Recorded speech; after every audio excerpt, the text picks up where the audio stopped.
Yeah. I am Juan Quinones with Luxy Drone, and this is Pursue Vegas. All right, ladies and gentlemen, welcome back to the Pursue Vegas podcast. I'm your host, Dave Berlin. And I'm your co-host, Tawny Wynn. And you know what I'm going to say. I am so excited, but man, the level of excitement just gets deeper and deeper. I cannot wait to introduce today's guest, Juan, the Incredible, with Luxy Drone and so many things. But I remember when I met this guy, and I'm going to nail it. It was October 14th, 2020. And I'm throwing that out there just because it may have been 2019. It may have been pre-pandemic. Either way, I just know that October 14th because we were at a wedding together. I was DJing this wedding, and I've seen weddings all over the United States, but never in my life have I seen somebody roll up shooting video the way that he shot. What was that thing that you were on, bro? It was a Segway. A Segway, like a G. What? Rolls in, and he's been one of my favorite characters of this city ever since. So, Juan, welcome to the Pursue Vegas podcast. What is going on in your world, my friend? Thank you for the warm intro, Dave. It's going to be hard to top that. Quick question. Do I look at you, the camera, her? Yeah, all just of us. yeah, just All right, flow with all of it. Yeah. Avoid the camera. Don't look right at the camera. All right. Yeah. Sweet. Yeah. Happy to be here. Awesome. What are you working on now? Because when we met, we were both in the wedding industry. That's been several years back. Of course, a whole pandemic has happened. The world is a little bit of a different place. But what are you excited about right now? Yeah, great question. So right now, I'm in the process of teaching a bunch of drone pilots how to fly drones and get their first paid gig. So yeah, that's my main focus right now. And I'm also helping luxury real estate agents sell more homes online using my epic FPV drone footage. Epic is not the right word for it, my friend. There's got to be like a new word in the dictionary to come up with what you are doing with drones. I've made the mistake today of introducing you as the guy who invented drones, which isn't true at all. But no, like it's so powerful because again, when I saw you on the Segway, I was like, wow, this guy's really taking a different approach at video than I've ever seen, and I'm not surprised that you've went that hard in the paint, going in a direction not just you doing drones, which I'm sure there's a lot of great drone pilots out there, but you're also teaching people. So how many, when did you launch that, and how many students are you working with right now? Wow, that's actually a great question. Exactly 1 year ago, like 2 days ago, is when I launched the... Happy birthday! Thank you. Happy birthday, yeah. Free lemon waters for everybody. But yeah, it started all about like a year and a about 1 year ago today, or a few days ago. Let's see, what was I doing at that time? So I was in Vegas just shooting for luxury real estate agents, flying through giant houses, $10 million plus properties. And I just purchased a new car, so I was kind of tight on funds. And I had this Bali trip coming up with some friends. And I remember thinking, like, dang, all my clients have already paid me out. I've got my I've got my flight there. I've got the hotel stays, all that stuff already covered. My flight back, I don't have covered. So I had to get real creative to see how I was going to make like an extra $1,500. So I thought, what if I create a course and teach people how to fly drones? So it was a silly idea, but I just put it out there on my Instagram, and I was like, hey, I'm going to be training 10 people how to fly an FPV drone in 30 days. If you're interested, just hit me up. And then I must have got at least like 90 people to message me. Damn. So immediately we got like 25 students in the first beta test. And not only did I have enough money to get 2 Bali back, but I had some left over. So that became money that I put into like building out the course, the curriculum. And yeah, that's how it started. And how many people are you working with right now, did you say? Right now we have 75 students. Wow, that's great, man. And some of your students, like, they're getting paid. Like, are you keeping track of that data? Like, what's the fastest that somebody's got paid? And you've got some younger kids that are on there too that are getting paid.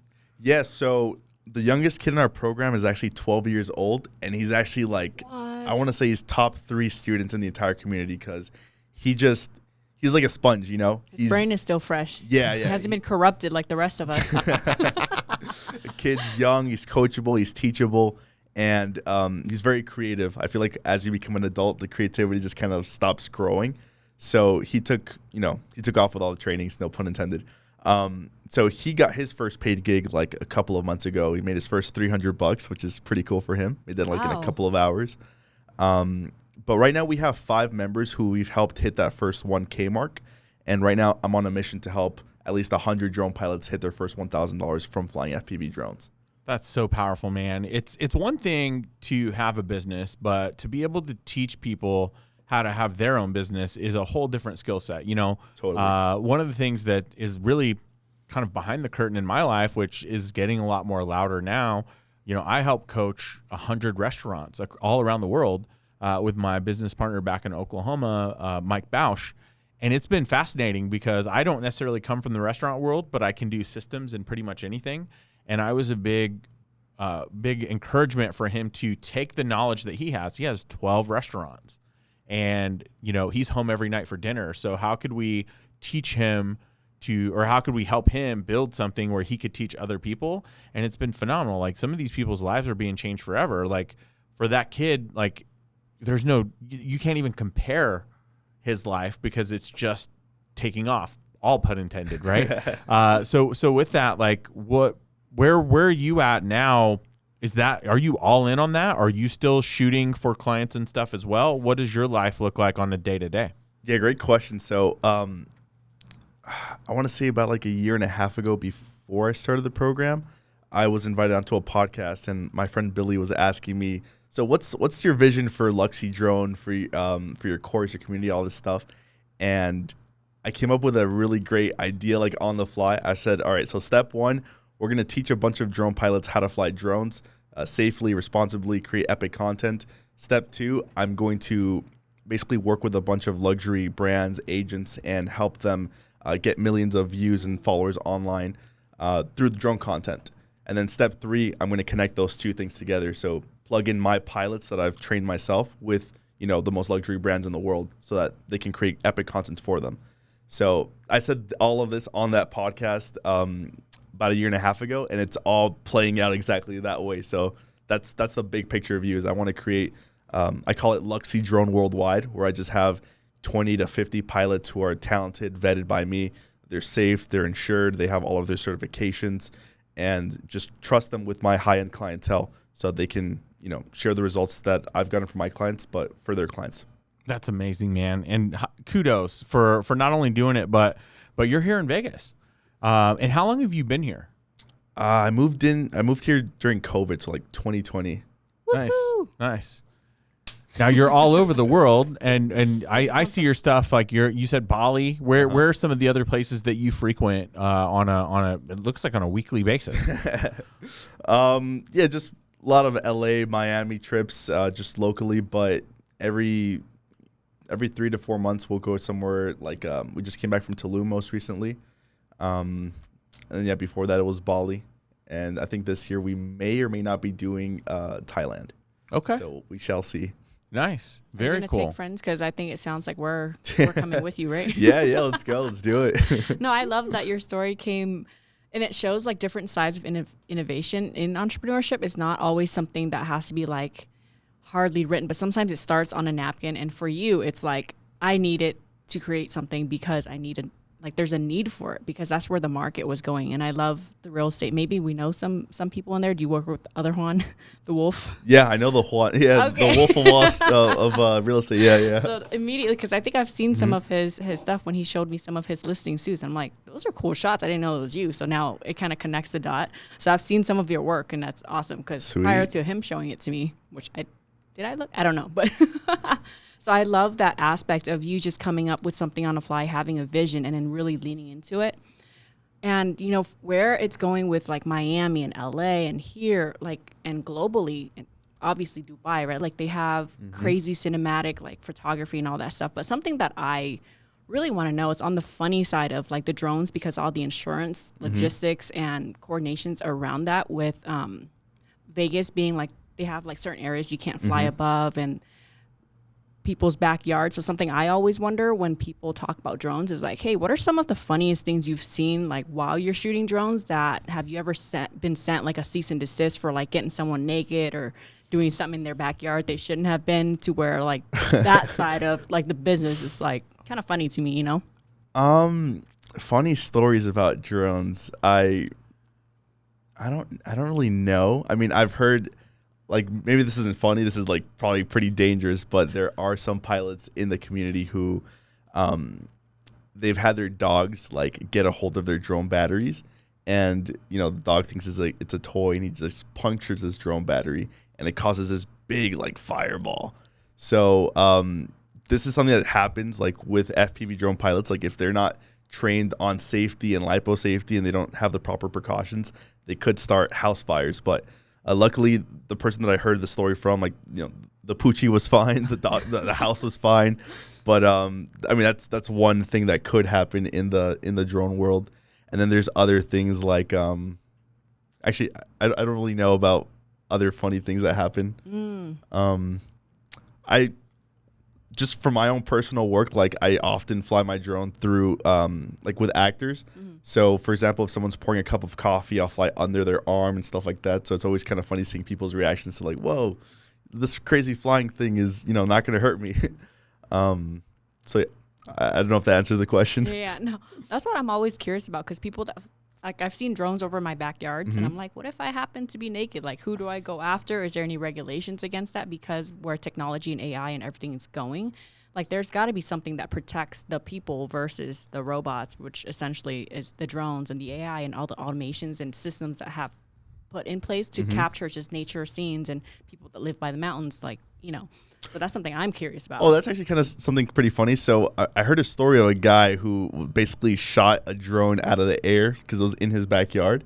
And that's illegal to do. You're not allowed to shoot a drone out of the air. It's like drones have rights too. Yeah, drones have rights too. So I think it was like either a felony or something. But really, I mean, I'm sure it's probably not a good idea to shoot a gun up in the air just anyways. But yeah, so that was something kind of funny. Crap. So the drone guy was actually in the right, and the guy ended up getting arrested. Wow. So let's talk about the restrictions part, right? Because I saw somebody the other day on the strip, and they were like sitting there they were like messing with the drone, and I walked by shaking my head. I was like, I'm pretty sure that's not going to fly here. But you have been able to fly in some really incredible places. I've watched, so much of your content. Like one time you were flying in one of the clubs for like John Summit, Tiesto at Omnia. I don't even know if we can say that on the radio, but whatever. Whoops. What was his name? It rhymes with Tiesto at Omnia. But no. So what was your first big break that you got, and then how did that kind of open up the opportunity? Because then is it just like a domino effect where it's like, oh, I've already flown here, and it's like, oh, well, then you're good. Yeah, definitely. So I was working with a few local luxury real estate agents, just flying my drone through their houses, and then one day I did a collaboration with someone named Stan Lopez here in Vegas. He does like homie of mine, yeah. Yep, Stan. Yep. Yeah, so him and I did a collaboration for one of his clients. Her name is Wendy, and she had this beautiful property like out in like Dragon's Ridge, I believe it's called. And basically he comes up to me, he's like, hey, I wonder what this guy's doing. Hey, excuse me, how much do you pay for rent here in Vegas? And I was like, oh, I actually don't live here. I'm just working. He's like, oh, what are you working on? I'm like, I'm just flying this drone to this $11 million house. And he's like, oh, wow, can I come to work with you? So that was like the hook of the video. That video, like at the time I was getting, gigs here and there. But after that video like took off, it got like 1.6 million views or something like that within a few weeks. So that was like my first, big moment where things just started taking off. And then shortly after that, it was EDC week in Vegas, and I got invited to shoot, I think it was the Marquee Day Club. And I was filming, I think it was John Summit, if I'm allowed to say that. it rhymes with Juan. We're so afraid of Juan, cease and desist. Juan done it. Juan done it. It rhymes with Juan done it. Who did it? Juan done it. Juan done it. Who shot that? Juan They signed his liability waiver. So I had the idea of like filming all of the behind the scenes of me filming that event, especially because I was so excited to be flying over a crowd of people and to be flying a big DJ that I listened to for years. So I documented the whole thing, and that video got like over 600,000 views during EDC weekend, and it got me. I had like 2.5 or 3K followers on Instagram, and then I just shot up to like 19K within just a few weeks. So that was my second introduction to things kind of taking off, and then at that point, or a few months after that, I realized, man, all these views, all this traffic, all these questions, people asking me like, hey, what drone should I buy? What drone should I buy? I'm like, let me just create a video training on this. So then that was like when the ideas of creating a training and a course like started. I love that. I love that. Did it make it easier though for like, cause one of my favorite sets of videos that you've so graciously shared for us to use for some of the footage for this show was when you shot during F1. Like, man, how was that process? Did someone reach out to you? So I work with a really talented photographer, and he's like the head of marketing for a lot of the big casinos here. His name is Tony Tran, and he basically outsourced that work to me. He was working with the Venetian as his client, and they had some creative ideas for F1. They wanted to like advertise their VIP seating where you could see like the race happening right on the strip. So he hired me directly for that project. That's great, man. That's great. It sounds like virality has done a lot for your business. So congratulations, because social media nowadays is either used for good or evil in the business world. And for me, I'm wondering about like the conversion that you have, especially working with strictly like the more luxury end of things versus your own conversion with, from the coaching program to the individual clients, and where that kind of lays in between like your ability to service individuals versus like now hotels and just bigger projects. And how does that play out in terms of now you're getting more reach, which is great for business, right? But what does the bandwidth look like now that you're training like your students and having them tap into the resources of this like empire that you're building? What does that vision look like in terms of conversion and helping, agents? And are you looking for industries like outside of that you think will take their business to the next level? All excellent questions. Let me try to process that for a second. So just threw a bunch at it. So let me try to backwards engineer that. So basically, our end goal is to provide luxury brands all over the world with the most high-end viral content so they can get more sales. But I guess one obstacle to getting that is me only just being one person. Mm-hmm. So that's where the course and everything comes in. I'm teaching my pilots everything I know about. Like, I have a few concepts or strategies when it comes to creating viral content. Mm-hmm. So I'm teaching this to them. I'm showing them how to be safe, responsible pilots, how to create epic videos, all that stuff. And then, sorry, I got lost. What were the other questions you asked? So that's the end goal. Is I want to work with the best brands in the world and help them get more sales through viral content, all organic. Yeah. So just anyone like else in the industry that you think could really use, like the drone aspect to grow their business outside of now, just the agents for real estate and the hotels, and like what's next? Like what's another industry that really I see what you're saying. could use your service to like disrupt their business model? So that's a really great question. I think that any business can really, benefit from getting lots of views to their social medias. But restaurants, live broadcasting, there's guys who will broadcast like an entire NFL game on a little drone, and it'll be shown like on the big screen TV, like at the actual event. I'm thinking churches can use this for live broadcasting. The mega churches go crazy with all their camera equipment and the sound design and all that stuff. Like they could basically show the drone flying through the crowd as everyone's singing and chanting, stuff like that. Another industry that could benefit from this would be like the luxury automotive, just like being able to help people sell their cars faster or get more rentals. Yachts too, blue waters, white yachts, drones. I feel like that stuff goes together. Nightclubs, day clubs, RVs, just anything that looks interesting that is happening either like in a physical location, like a real estate property, or an ATV out in the desert. Like anything that's captivating could benefit from a drone video. I've seen you use it in. I think there's a unique thing that's happening in the customer experience these days, right? People, they want to be entertained, but it's like they also don't want to be surprised, right? So just a little thing, right? It's like, I don't want to roll up to a spot if I don't know what the parking situation is like. Not that you've used that in some of your videos, but what you have shown is you've shown what it's like walking into the door. You've shown what it's like, there's no surprises when somebody goes in, but they almost say, wow, when they get to see the whole place. You'll take them through.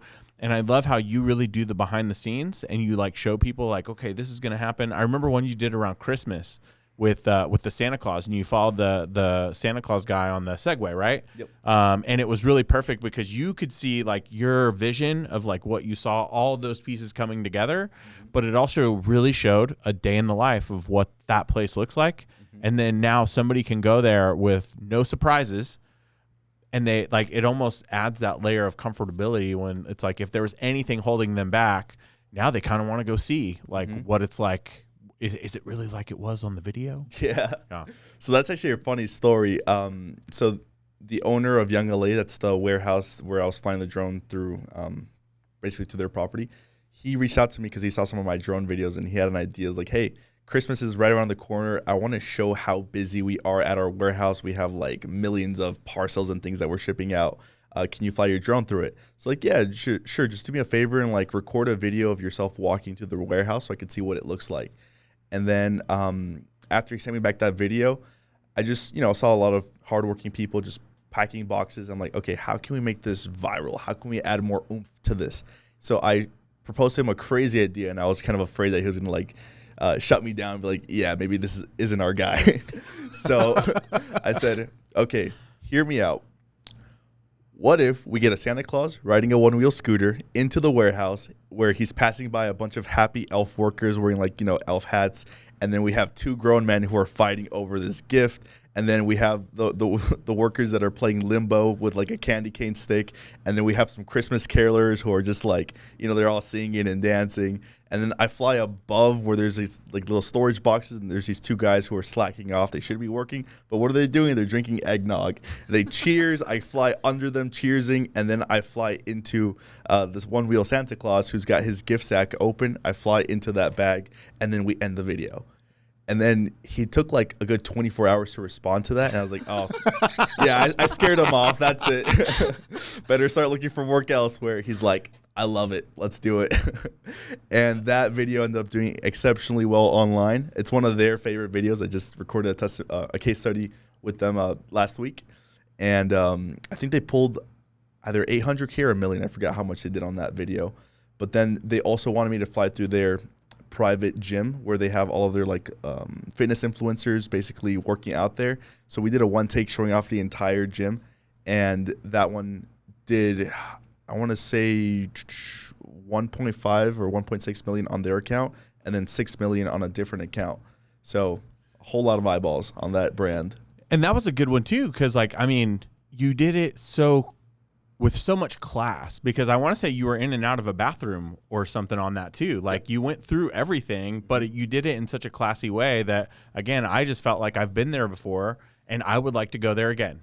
I've never been, but it's like, that's the kind of feeling that you can create with drones.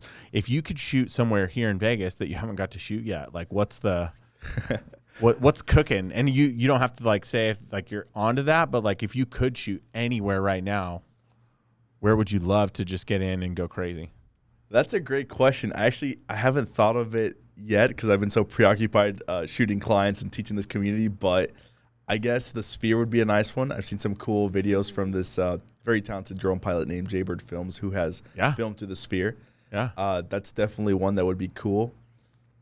Outside of that, I'm not sure. I've been blessed and lucky enough to connect with a lot of entrepreneurs and people like Tony who have sent me on all of these amazing gigs. So my FPV bucket list for Vegas is getting close to being complete because I've shot so many cool places here. I do have a potential gig coming up with Fight Club here in Vegas. The owner there, he's displayed interest in one of our videos, so I'm planning out a flight plan with him right now to see if we can do something with him and some of the influencers there. Is that the one over at Palazzo? Oh, Fight Club. Oh, Fight Club. Fight Club. No, it's I actually don't even know what street it's on. Okay. It's somewhere in the middle of Vegas. Nice. Very cool. Very cool. And then Spring Valley. That's the stuff that you're doing here. What about other places? Because I see some. That's why, like when I texted you, and first of all, thanks for saying yes. I'm so glad that you're here. But I was like, are you in Las Vegas? 'Cause sometimes you're not. Do you have some cool travel and stuff coming up soon? Yeah. So actually, tomorrow I'm getting flown out to Colorado to film over the Red Rocks Amphitheater for this band called Revolution. And it's crazy because I just got into town like on Monday, so I'm like, okay, I guess I'll go. Woe is me, life's tough. Your problems are so real. This manifestation is I gotta like really slow it down a draining. little bit. But yeah, so I'm probably gonna go shoot with them tomorrow, or go out for that shoot tomorrow. But yeah, I'm trying my best to stay in Vegas. But you know, if work calls and it's an awesome opportunity, I'm not gonna say no. Which is why I really want to build out this team even faster, so that I can just send people out who are closer to Colorado than I am. I love that. Wow, I'm still kind of stuck on the whole shoot with the eggnog and everything. Like, I'm just trying to visualize it as someone that's a creative, right? And for you to tap into that, it feels like there's a lot of interconnectedness with yourself, with your creativity, with your like inner child. And now you get to live fully expressed, like in the arts of like creating visions and for other people. So what does that work look like for you just on a personal level outside of the drones and the fancy technology and everything else that you have working on your, you know, personal transformation, so that you can stay really in touch with like how creative you are being and how you're a leader in your community and how you're pouring back like so much value into the students and what they can do, not only to create money, but to build a lifestyle around something that's luxury, but fun, but also like really creative? I just got chills as you asked that question, because it just reminded me of something so beautiful. So when I was actually 16 years old, I was lost, depressed, anxious. All my friends were going off to college or like filling out applications and stuff, and I was still very much figuring life out. And I was sitting in history class one day watching a YouTube video, and it was about this guy who got to travel the world making videos and creating content, and he made a full-time income doing that. So at that moment, being this lost, you know, scared kid, like all these changes happening, I found my purpose and my path in life just at that moment. Like it just all became so clear to me. And now I'm actually really happy that I get to help other people, you know, find their path in life through creating content like I was once inspired. So I don't know if that answers the question as far as where the creativity comes from, but I feel like that's definitely something that has inspired me to create this community and to, you know, share what I know with everyone. Yeah, back in that, it's just like when you create something so beautifully, like when I watch other people's content, like you can really feel like you're there. Like that's the like epitome of like what a good creator does to other people, is it taps into their feelings and emotions and the goosebumps, and it really just feels like you're traveling through time and space without being on drugs. Sometimes like I feel like when I watch other artists' like creations, I'm like, were they high when they did this? Like how did they think of this? Because it just feels so surreal that they're entering like a different like dimension of just unlocking things that we can't visually see on this three-dimensional world. And sometimes that for me, it's like in itself, like the question of like the universe. I'm like, why are we here? Like, what's the meaning of life? Until I look into other people's like tapestry of like their creativeness. And it's just like so like in awe. And you're just like, wow, I'm so small in the world, you know? And it just makes me like really tap into the spiritual questions of like wondering about the world. So, yeah. No, I totally relate to that. I've actually listened to podcasts and interviews and people talking about how like, you know, Elon Musk, Tesla, Nikola or Thomas Edison, like they asked them like, how did you come up with the ideas for these crazy inventions? They're like, honestly, I don't even feel like they're my ideas. They're just kind of downloaded to me from the universe, from the ether, whatever you want to call it. But I definitely feel like, you know, as creatives, we do tap into that whenever we're creating something new. So I think that's pretty dope. There's actually, I don't know if it's one of the podcasts that you've listened to. There's a great book called The Creative Act by Rick Rubin. Yeah, I actually just downloaded that one. Dude, so good. I fall asleep to that one at night. And it's literally, that's what he talks about. The universe is a factory delivering these ideas. And some of these ideas are your responsibility to take from inception all the way to completion. But some of those you may carry halfway down the conveyor belt. And then it's either because of the creator type that you are, that's your specialty, or it's just wherever the universe falls. Because that could be a thing where it's just like, oh, I just let it fly back off. Even this show, the premise of this whole show is based on an idea from a project that we had back in Tulsa that was based on an idea 3 years before that. This goes back 10 years. For us to be here right now, it started with some kids that were great at video. They came to me. We all worked out of the same building, and they said, hey, watch this video. And that one was called What's Happened in Tulsa. And it was just this girl. She said, hey, it was all this great B-roll footage. And they said, we want to show you all the things that are happening in our city. And when it went off, I just sat there and I was just like, and I just waited for somebody to talk. And they go, how do we monetize this? And that created a whole thing where in just 2 months, we were at Oktoberfest. And I had went to some people. I had some, I could pull some strings. And I was like, hey, we got these video teams. We want to do this thing. All we need is passes. We're not asking for the big $20,000 budget. Just give us a couple of passes. Let us go. And they were like, how many passes do you need? I was like, we need 8. And they were like, you just want 8 passes. And I was like, no, this is like a whole team. We came with the whole setup and everything. Those kids flipped that video one night, took it to the Oktoberfest people, and they took down the video from the $20,000 vendor that they had and put our video up. And then it just went crazy. And it's like, then that just kind of died off because sometimes creatives, it's a little wonky, right? Working with them, especially the ones that don't know how to leverage what they do and make money.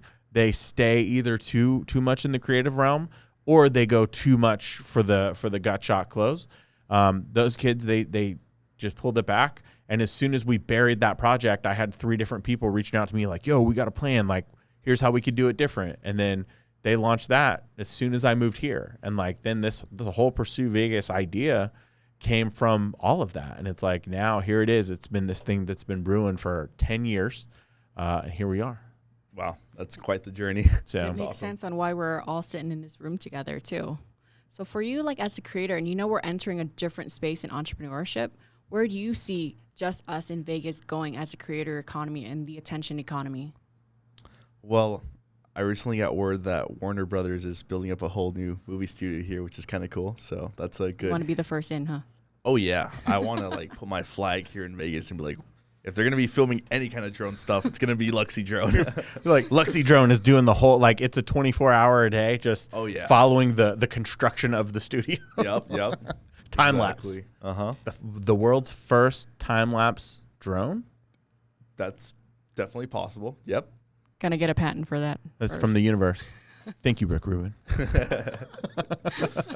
Dave's downloading right now. I'm downloading. Hold on. Just kidding. So tune in to the episode with Josh Halou. Yeah. So I think that's a pretty good indication of where we're going with the creator economy in Vegas. Is it's becoming the second Hollywood. So I've got to ask you, man, because you have been very successful in a lot of the other communities that you've been to, but you're here in Vegas now. What do you see with all of those opportunities and everything that's happening? What is the biggest challenge here in Las Vegas as a community for entrepreneurs?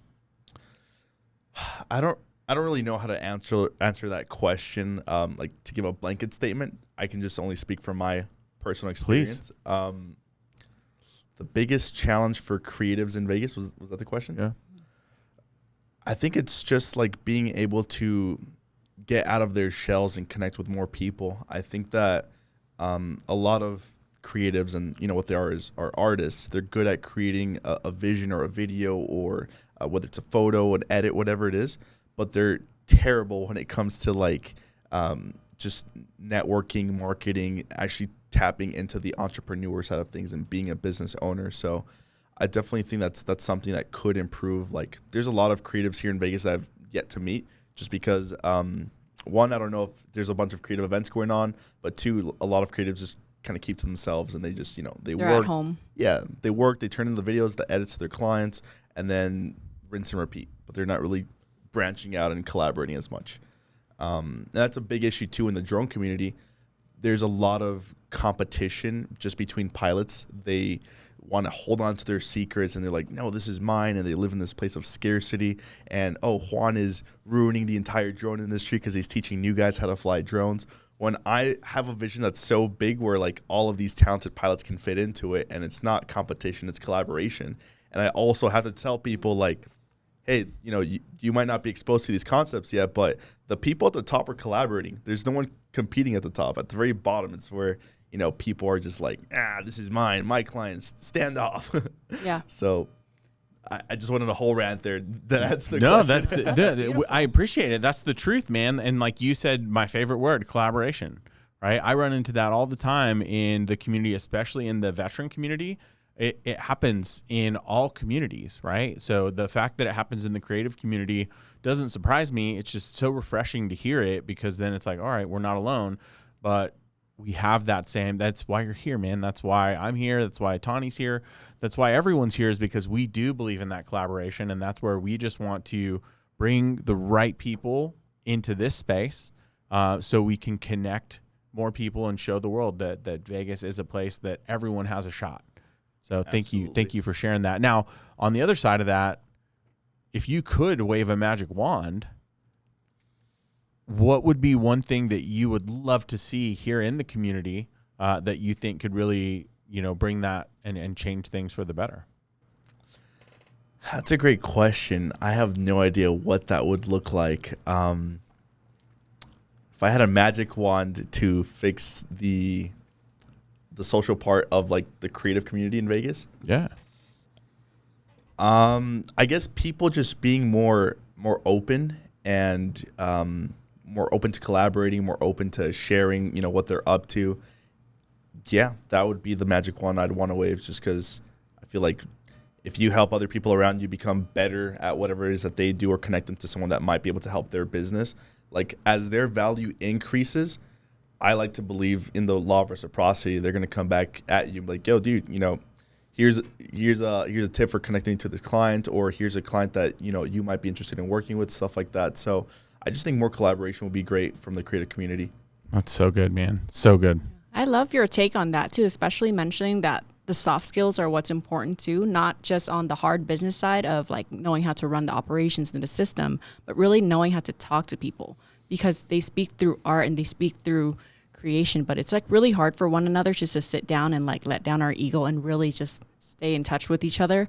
And I love where you're going with that. Is like, it sounds like your leadership is very conscious, because you're doing a lot of work on yourself, and that the idea is like, hey, if you win, it takes nothing away from me. Like, why don't we just do it together, and why don't we build together? Because someone else's success doesn't take away from you. And that's like kind of like the mindset that a lot of people get wrong once they enter the business space, because they have to outcompete everybody and they have to outmarket and outsell, just because it comes from such a like an ego-driven place. Mm-hmm. But for you, like, I love that you're openly sharing with your students and just promoting something that's just like peace and love, but also like, hey, like there's actually ways to build a business and not just be creative and get stuck at home and stay behind your computer and talk to nobody and be depressed and be in isolation. And that's a lot of where the creator economy, that's why I was asking that question. It's because there's such like a disconnect in everyone, and like, I got to stay in my room all day, and then this person's out doing that, and then there's nothing in between. So I'm glad you're taking that step and stepping forward and becoming that leadership in that way, to where you're leading people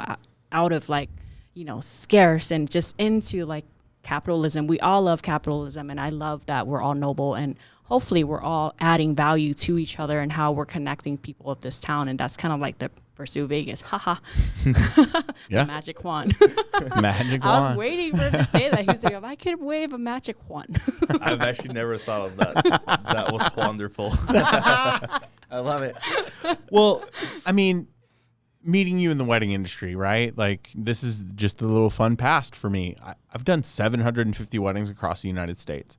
There was a season where I would do more than 100 weddings in a year, but I only have so many dates on the calendar. Like, I had to get to a point where I referred people out, because people would be like, hey, are you available November 2nd? No. Like, I could tell you that on January 1st. No, I already know that I'm booked out November 2nd. And I would be like, oh, you should talk to so-and-so.